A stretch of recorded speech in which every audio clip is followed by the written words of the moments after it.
Mary my husband episode 3 की starting में मिनहवान जीवॉन के सामने टावर में खड़े होने से होती है। जैसे ही जीवॉन अपना फोन देखती है तो उसे पता चलता है कि सोमिन वहां पर आने ही नहीं वाली, जिससे वो बहुत ज्यादा डर जाती है क्योंकि अब उसे मिनहवान के साथ पूरी रात निकालनी थी। उसी वक्त मिनहवान भी उसके क्लोज आने की कोशिश करता है। तभी डोरबेल बज जाती है जहाँ बाहर डोंग नाम का एक लड़का चिकन सूप डिलीवर करने के लिए आया हुआ था, जो कि जीवॉन को बताता है कि इस एड्रेस पर ही किसी ने खाना ऑर्डर किया था, पर जीवॉन मना कर देती है कि उसने तो कुछ भी ऑर्डर नहीं किया। इस बीच मिनहवान भी कपड़े पहनकर डोंग से बात करने के लिए आ जाता है क्योंकि वो यहाँ से नहीं जा रहा था। जैसे ही मिनहवान दरवाजे के पास पहुँचता है तो जीवॉन मौका देखकर उसे धक्का मारकर दरवाजे से दूर कर देती है और जल्दी से दरवाजा बंद कर देती है, जिससे कि वो बाहर ही रह जाता है और वो बच जाती है। मिनहवान अब गुस्से में उसे काफी कुछ बोलने लग जाता है। वो यह भी कहता है कि वो सिर्फ उसकी सोल से प्यार करता है क्योंकि वो तो दिखने में भी इतनी अच्छी नहीं है और बहुत ज्यादा पतली है। पर यह सारी बातें भी सुनकर वो कुछ नहीं कहती क्योंकि वो तो बस यही चाहती थी कि वो यहाँ से चला जाए। मिनहवान अब जब बाहर निकलता है तो हम देखते हैं कि उस पर डोंग और जिहोक ने नजर रखी हुई है क्योंकि जिहोक ने डोंग को वहाँ पर भेजा था ताकि वो जीवॉन की मदद कर सके, क्योंकि वो जानता था कि जीवॉन जरूर किसी प्रॉब्लम में फंसने वाली है। यही बात डोंग जब जिहोक से पूछता है कि उसने जीवॉन के लिए ये सब क्यों किया, पर वो उसे कुछ भी जवाब नहीं देता, लेकिन डोंग समझ जाता है कि वो उसके लिए बहुत ज्यादा सीरियस है। जिसके बाद वो वापस से अपनी शॉप पर जाता है तो वहाँ अभी उसका दोस्त उस पर बहुत ही चिल्लाता है कि वो काम के टाइम पर कहाँ चला गया था। तो डोंग उसे जो कुछ भी हुआ सब कुछ बता देता है और कहता है कि जरूर जिहोक और जीवॉन के बीच में कुछ ना कुछ तो चल रहा है। दूसरी तरफ हम शेफ यूहो को देखते हैं जो कि एक बहुत ही फेमस शेफ था और उसका एक रेस्टोरेंट भी था। यहाँ वो रात को काम खत्म करके अपने फ्रेंड से बात कर रहा होता है कि वो संडे को अपने स्कूल के रीयूनियन में जाने वाला है,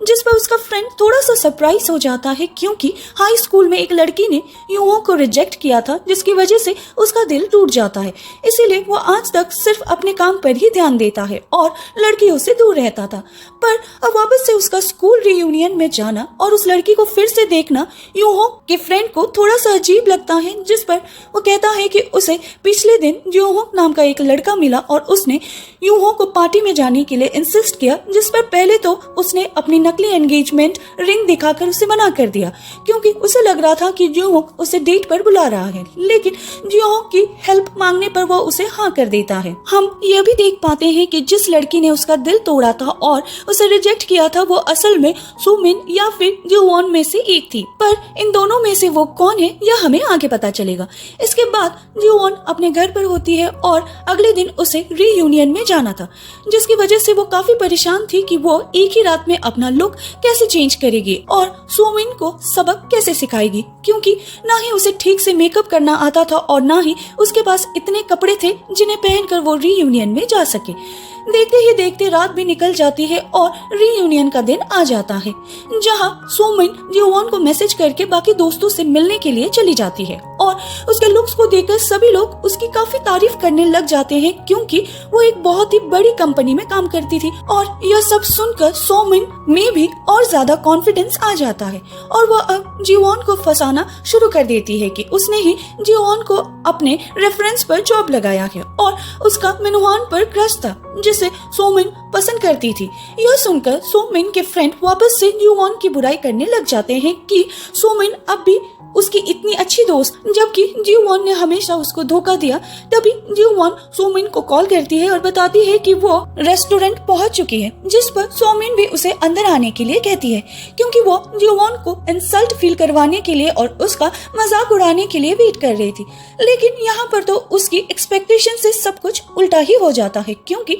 जैसे ही जीवॉन वहाँ पर पहुँचती है तो सब लोग उसे देखते ही रह जाते हैं और सुमिन तो काफी ज्यादा शॉक हो जाती है क्योंकि जीवॉन ने अपना पूरा लुक चेंज कर लिया था और वो बहुत ही ज्यादा ब्यूटीफुल और प्रिटी लग रही थी, जिसकी वजह से सबका ध्यान सुमिन से हटकर जीवॉन पर चला जाता है। अब जीवॉन का लुक एक ही रात में कैसे इतना बदल गया था ये हमें फ्लैशबैक में दिखाया जाता है। असल में जीवोन जब सोच रही थी कि वो एक रात में अपने लुक को कैसे बदलेगी तो उसी वक्त उसे ह्यूयन का मैसेज आ जाता है जो उसे बताती है कि अगर जीवोन उसे संडे को नहीं मिल सकती है तो वो सैटरडे को उसके साथ कहीं घूमने के लिए चलेगी। तो इसके लिए वो उसे हाँ कर देती है क्योंकि उसका रीयूनियन वैसे भी संडे को था और उसके पास अभी एक दिन और बाकी था। फिर जब अगले दिन वो ह्यूयन से मिलने के लिए जाती है तभी उसे अपने फोन पर मैसेज आता है कि उसने जो पैसे स्टॉक मार्केट में लगाए थे वो पैसे डबल हो चुके थे, जिससे कि वो बहुत ज्यादा खुश हो जाती है और तभी उसे एक शॉप में वही ओरिजिनल इयररिंग्स दिखती है जिसके डुप्लीकेट सोमिन ने जीवोन को दिए थे, जिन्हें मैच करने के बाद जीवोन सोचती है कि सोमिन ने हमेशा उसके साथ ऐसा ही किया है और उसे एक किस्सा याद आता है कि एक बार वो सोमिन के साथ गार्डन में डेट पर गई थी जहाँ पर वो 2 कैप लेकर आई थी ताकि वो एक कैप जीवोन को गिफ्ट कर सके, पर वहाँ पर भी उसने उसे डुप्लीकेट वाली कैप दी थी और खुद ओरिजिनल वाली कैप ली थी, जिससे कि साबित हो जाता है कि वो यह सब जानबूझकर कर रही थी। उस वक्त भी वो जीवोन से अपना काम करवाती थी जैसे कि वो उसकी सर्वेंट हो, पर उस वक्त जीवोन को बिल्कुल भी आइडिया नहीं था कि सोमिन कैसे इंसान है, तो वो बस उसकी हेल्प ही किया करती थी। अपनी बेस्ट फ्रेंड मानकर प्रेजेंट में ये सब याद करके वो बहुत ज्यादा अपसेट हो जाती है, पर तभी ह्यूयन वहाँ पर आ जाती है और जीवोन के हाथ से वो नकली इयररिंग्स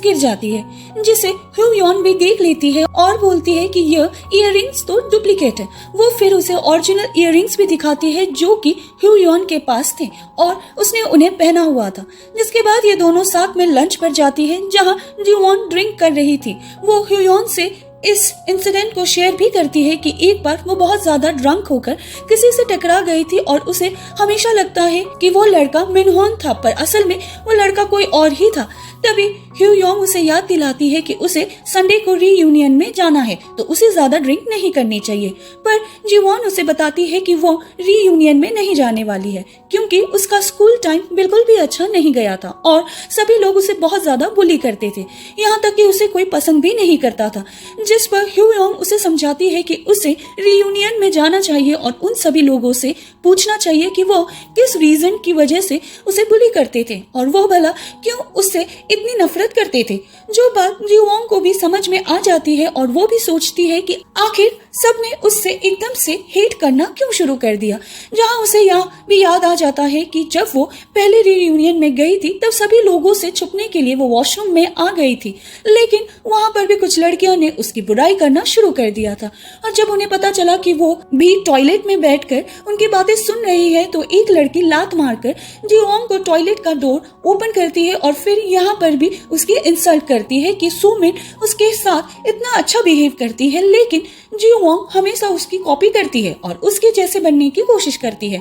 यह सब याद करके जीवोन ह्यूयन से कहती है कि वो एक रात में सब कुछ कैसे बदलेगी, तो ह्यूयन उसे बताती है कि वो लोग ऐसा कर सकते हैं। तो ह्यूयन बोलती है कि ऐसा करना बिल्कुल पॉसिबल है। जिसके बाद वो कुछ खाना अपने बैग में पैक करके जीवोन को एक मेकअप स्टूडियो में लेकर जाती है क्योंकि वहाँ पर ह्यूयन के पास एक मेंबरशिप थी जो कि आज ही के दिन एक्सपायर होने वाली थी, इसीलिए वो उस मेंबरशिप को जीवोन के ऊपर यूज करने का डिसाइड करती है और अपने मेकअप आर्टिस्ट को जीवोन का पूरा मेक ओवर करने के लिए कहती है, जिस चीज के लिए जीवोन पहले तो थोड़ा सा नर्वस हो रही थी, लेकिन जैसे जैसे उसका लुक चेंज होता जाता है तो वो समझ जाती है कि वो सोमिन और उसके जैसे ही बाकी इमैच्योर लोगों को सबक सिखाने के लिए उनका ही तरीका अपनाएगी। और अब जैसे ही उसका मेकओवर कंप्लीट होता है तो खुद को मिरर में देखकर बहुत ज्यादा खुश हो जाती है और थोड़ी इमोशनल भी हो जाती है क्योंकि एक टाइम पर वो कैंसर से लड़ रही थी और आज वो यहाँ पर इस तरीके से मेक ओवर करवा रही थी।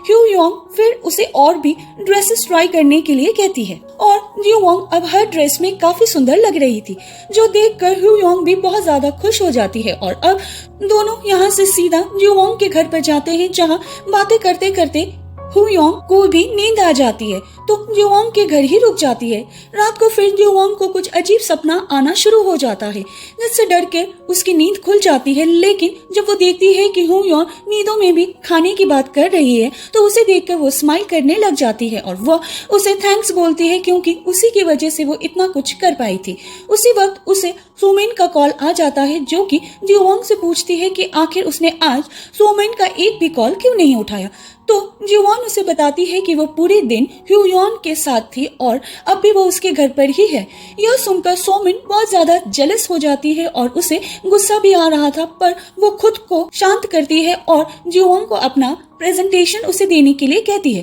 ताकि वो उसे अपने हिसाब से चेंजेस करके वापस से प्रेजेंट कर सके। लेकिन इस बार जीवॉन जानती थी कि सोमिन बस उसका यूज करके उस प्रेजेंटेशन से आगे बढ़ जाएगी, तो वो उसे बहुत ही आसानी से मना कर देती है। यह प्रेजेंटेशन उसने बहुत ही मेहनत से बनाई है तो वह उसे नहीं देगी। जिसके साथ साथ वो उसे यह भी समझाती है कि वो ऑफिस में उसकी पोस्ट से ऊपर है, यानी कि उस सोमिन की सीनियर है, तो उसे उसको ठीक से ट्रीट करना चाहिए और उसे इमैच्योर बनकर कॉफी के लिए बार बार नहीं पूछना चाहिए। जो सुनकर सोमिन को और भी ज्यादा गुस्सा आ जाता है और वो जीवॉन को रीयूनियन में सबक सिखाने का मन बना लेती है। साथ ही हम यह देखते हैं कि उस वक्त भी वो बॉस के साथ ही डिनर पर थी और एक बार फिर से फ्लर्ट करके वो बॉस को अपने बातों में फंसा लेती है। यही रीजन था कि बॉस उसकी हमेशा तारीफ करता रहता था। फिर वो जीवॉन की फाइल उससे ले लेती है। सीन अब यहाँ से प्रेजेंट में आता है जहाँ पर जीवॉन अपने नए लुक के साथ रीयूनियन में सभी लोगों के सामने होती है, जिसकी वजह से सभी लोग उसे अच्छे से ट्रीट करने लग जाते हैं। पर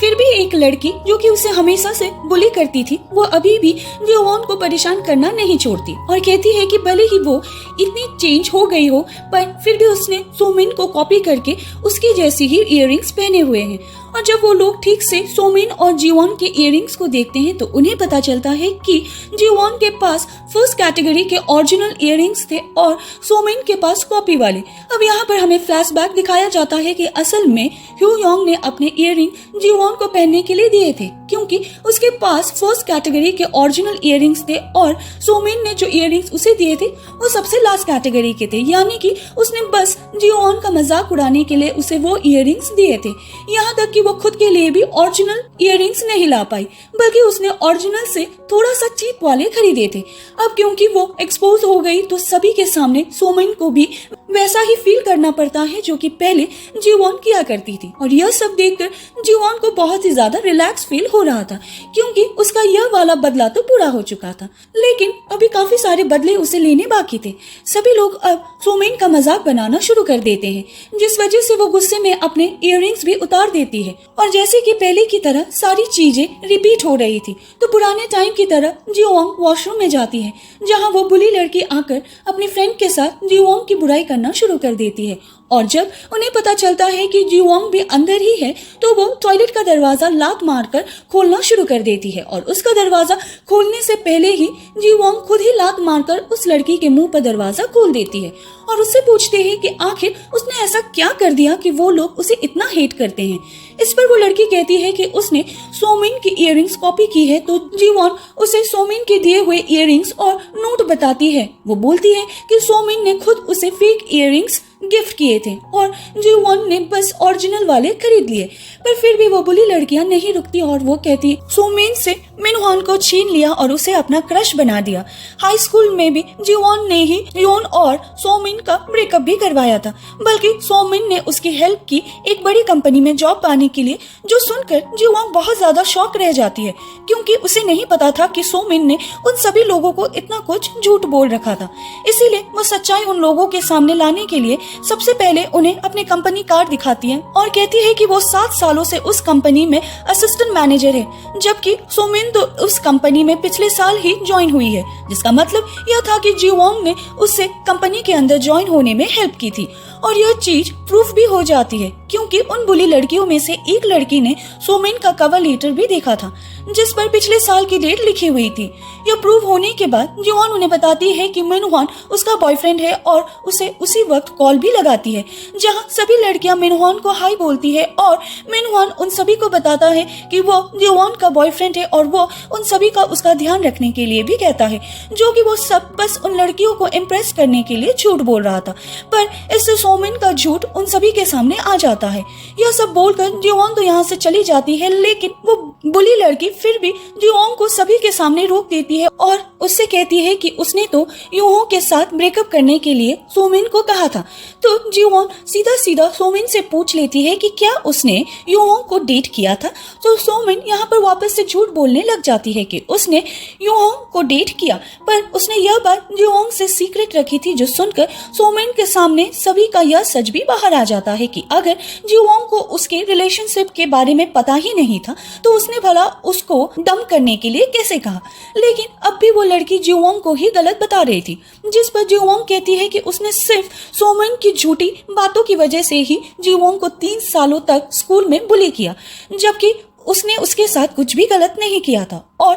उस लड़की को अब भी सच जानने के बाद कोई फर्क नहीं पड़ता, क्योंकि वो तो बस जीवोंग को बुली करना चाहती थी, जो सुनकर सभी लोगों को उसके साथ हुए टॉर्चर के बारे में भी समझ में आ जाता है। उसी वक्त वहाँ पर योनो आता है, जो कि सबके सामने यह प्रूफ कर देता है कि उसने कभी सोमिन को डेट किया ही नहीं था। तो जीवोंग उसका ब्रेकअप भला कैसे करवाता, जिससे कि सभी लोगों को यह पता चल जाता है कि सोमिन हमेशा से झूठ बोलती आ रही है और जीवोंग एक अच्छी लड़की है, पर उन लोगों ने उसके साथ बुरा किया। यूनो यहाँ पर जीवोंग को एक स्माइल के साथ हाय बोलता है, पर जीवोंग उसे देखकर बिल्कुल भी खुश नहीं होती, क्योंकि स्कूल टाइम में उसने उसे प्रपोज किया था, वो उसका क्रश था। पर जीवोंग ने उसे रिजेक्ट कर दिया और तब से उन्होंने किसी को भी डेट नहीं किया। दूसरी तरफ हम जीवोंग को देखते हैं, जो कि कंपनी की सीईओ यानी कि अपने ग्रैंडफादर के साथ बैठा हुआ था और उसके ग्रैंडफादर उससे डांट रहे थे, क्योंकि वो जीवोंग के लिए एक मैरिज प्रपोजल लेकर आए थे ताकि शादी करके वो अपनी कंपनी का सीईओ भी बन सके। पर वो मैरिज प्रपोजल को रिजेक्ट कर देता है और बताता है कि वो एक लड़की को पसंद करता है, पर यह फीलिंग सिर्फ वन साइड ही थी, तो वो थोड़ा सा टाइम चाहता था ताकि वो लड़की भी उसे पसंद कर सके। जो सुनकर उसके ग्रैंडपा बहुत ज्यादा शॉक होते हैं, क्योंकि उन्हें कभी नहीं लगा था कि जीहूं को भी कोई लड़की पसंद आएगी। जिसके बाद वो यहाँ से चले जाते हैं और वो अपने असिस्टेंट को उस लड़की के बारे में पता लगाने के लिए कहते हैं, जो कि जीहूं को पसंद थी, क्योंकि वो नहीं चाहती थी कि जीहूं भी वही गलती करे जो कि उसके डैड ने कभी की थी। जीहूं कब जैसे ही यहाँ से फ्री होता है तो थोड़ा सा परेशान दिखाई दे रहा था। हमें पता चलता है कि असल में वो यूनो से मिला था और उसने यूनो को जीहूं की मदद करने के लिए कहा, क्योंकि वो चाहता था कि असली सच सभी के सामने आए। जिसके बाद वो जीहूं से मिलने के लिए निकल जाता है। वहीं जीहूं यूनो से बचकर भाग रही थी, क्योंकि वो उसके पीछे पड़ चुका था, लेकिन वो उसका हाथ पकड़कर उसे रोक लेता है और कहता है कि वो स्कूल टाइम से ही उसका क्रश है। तो यह सुनकर वो बहुत ज्यादा सरप्राइज रह जाती है और दूर से ही सारी चीजें जीहूं भी सुन लेता है।